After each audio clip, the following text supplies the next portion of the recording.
Hey everyone, this is Fax. Today I want to introduce my theory about plant-based darkness and its extensions. The title's a bit long, sorry about that.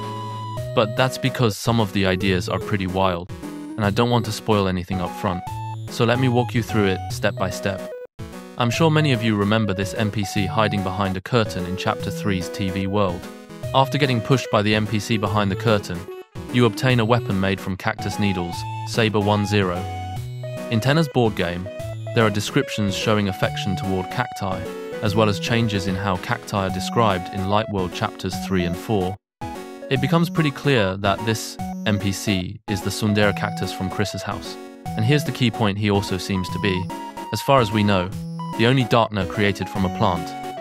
What's interesting though, is that we've never actually seen his Darkner form. Isn't that mysterious? And one of his lines really caught my attention. Can I look like this? Can I dream like this? What exactly does that mean? He also says he likes Chris, but doesn't dare to show it in front of them. So what is he afraid of? This leads to my first assumption. Could it be that Darkners created from plants look fundamentally different from other Darkners? Is there some special element involved? So Toby intentionally designed the cactus to remain hidden for now. Doesn't that make sense? After all, Chapter 5 is very clearly going to involve flowers and plants, so planting this setup back in Chapter 3 feels totally possible. But how different could the appearance really be? Darkners already come in all kinds of bizarre shapes, so what would even count as special? Well, there is one type of Darkner appearance that we've only seen twice so far, Ralsei and Gerson. That is, beast folk style characters. Characters like Shorm in Chapter 1 or Swatchlings in Chapter 2 do come close to that look, but they all have very obvious non-beast features, so I wouldn't include them here. When we talk to Ralsei in Chapter 3, he mentions that he looks like a monster, and in Chapter 4, when we first meet Gerson, Susie mistakes him for a monster who wandered into the dark world. So it's pretty clear that beast folk appearances in Deltarune are normally associated with monsters. So could it be that the cactus realized that in the dark world, he has an appearance similar to Lightner's, and felt confused by that? And because of that, he hesitates over whether he should appear before Chris like this? Based on that assumption, I arrived at an even more interesting extension. As mentioned earlier, only Ralsei and Gerson appear as beastfolk in the dark world, and we all know that Gerson was created from Gerson Boom's dust, which makes sense. But what about Ralsei? There are theories suggesting he's made from Azrael's dust, but my theory isn't going in that direction at all.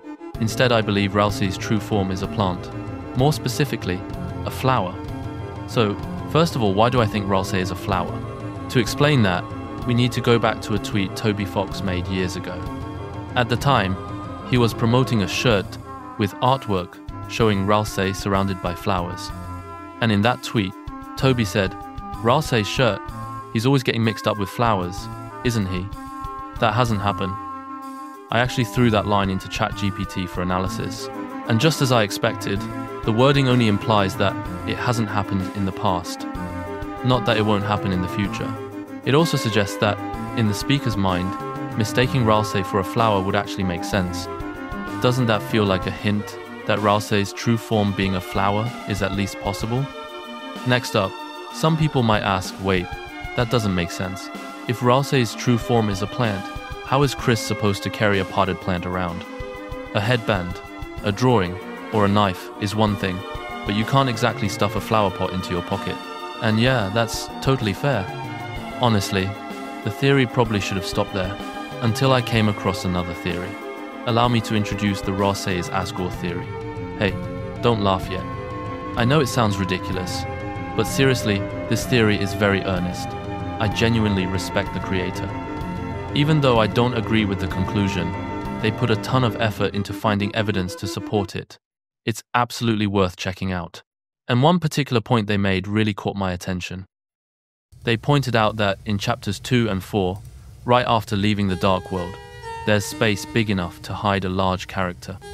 Meaning that, when Ralsei turns back into Asgore, he could be hiding there, which is why we never see Ralsei's true form. And if you think about it, back in Chapter 1, right after sealing the fountain, there's that sudden sound of someone running away, and it even seems like they bump into Susie a bit. At the time, we assumed it was just a joke, so we didn't think much of it. But what if that sound was actually Asgore hurriedly escaping? And since the classroom was still dark, we simply couldn't see him. Chapter 3 makes this even simpler. While Susie and Chris go after the knight, there's a perfect window to leave. Susie never brings Ralsei up afterward, so Ralsei disappearing after that is honestly pretty plausible. What's interesting about this argument is that it gives us a new idea that Ralsei's true form might not be on Chris at all. Think about it. If Ralsei were on Chris's person, then every time we enter a dark world, Ralsei shouldn't appear later. He should be there from the very beginning like Susie.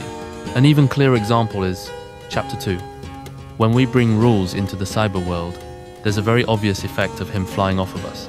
That clearly shows Ralsei was not brought in by Chris. Instead, Ralsei was brought in by someone else who followed Chris, waited for them to enter the dark world, and then brought Ralsei inside. Seen from that angle, Ralsei entering from elsewhere isn't strange at all. So then the question becomes, who would have the chance to follow Chris and also carry around a plant? Exactly, Asgore. After all, if Ralsei's true form is a flower, then Asgore, the man who runs the town's flower business, is the biggest suspect by far. Not to mention his collection of 7 flowers. Now think about this, which NPC is it that we can never properly investigate? We can only find Asgore in Chapter 1 at the flower shop, when Castle Town isn't even open yet. In Chapters 2 and 4, we can visit Castle Town, but we can't investigate Asgore or the flower shop. So we can't confirm whether one of those 7 flowers is missing because Ralsei is in Castle Town. And personally, I've always found Asgore's reaction in Chapter 1 strange. Why was he so shocked when Chris came to visit? You could say it'd been a long time, but even after the separation, they still live in the same town. Does that really warrant a reaction like, "I can't believe you're here"? But if we assume he's been following us, doesn't it suddenly make sense? He knows Chris is the hero of the prophecy, because he's been investigating the dark world. He knew Chris would fight the king in Chapter 1, but for the prophecy to unfold properly, he couldn't intervene. So when he learned that Chris survived, defeated the king, and came back alive, he completely lost it. Thank goodness you made it. That's wonderful. So happy that he hugs Chris. Isn't that possible? At this point, some of you might be thinking, but isn't Asgore following Toriel? We always see him show up after Toriel, right? But let's flip the perspective. What if he's actually been following us the whole time and just happens to run into Toriel, so he goes to greet her? That would make it look like he's following Toriel instead. And remember, Asgore mentions in Chapter 2 that he tells everything to his flowers. So maybe Ralsei knows the prophecy so well because Asgore has been telling him all along. Now let's talk about appearances. Ralsei is described in the prophecy as the Prince of Darkness. Meanwhile, Toriel, in Chapter 3's Dark World, appears wearing a crown. Could that be hinting that Toriel is the queen? And in Chapter 4's prophecy about the Flower Man, Asgore also appears to be wearing a crown. Could that symbolize him as the king? If Ralsei is a flower cared for by Asgore, then him appearing as a prince fits perfectly, doesn't it? It gets even better. This also explains Ralsei's name. From Undertale, we know Asgore is terrible at naming things. Ralsei looks a lot like Azrael, so it's possible he named Ralsei using an anagram of Azrael. Or maybe it's the other way around because he thought of Azrael while naming Ralsei. Ralsei ended up resembling Azrael. Additionally, if we follow the previous speculation, if one of Asgore's 7 flowers is actually Ralsei, then what about the other 6? Could they also appear as goat-like beast folk in the Dark World? Could they even resemble Ralsei, leading to a real versus fake Ralsei situation? Okay, that might be pushing it, but what I really suspect is that Ralsei's special position among the 7 flowers could cause the others to grow jealous, leading to what Gerson described. Chapter 5.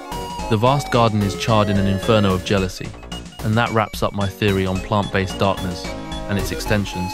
I hope you enjoyed it.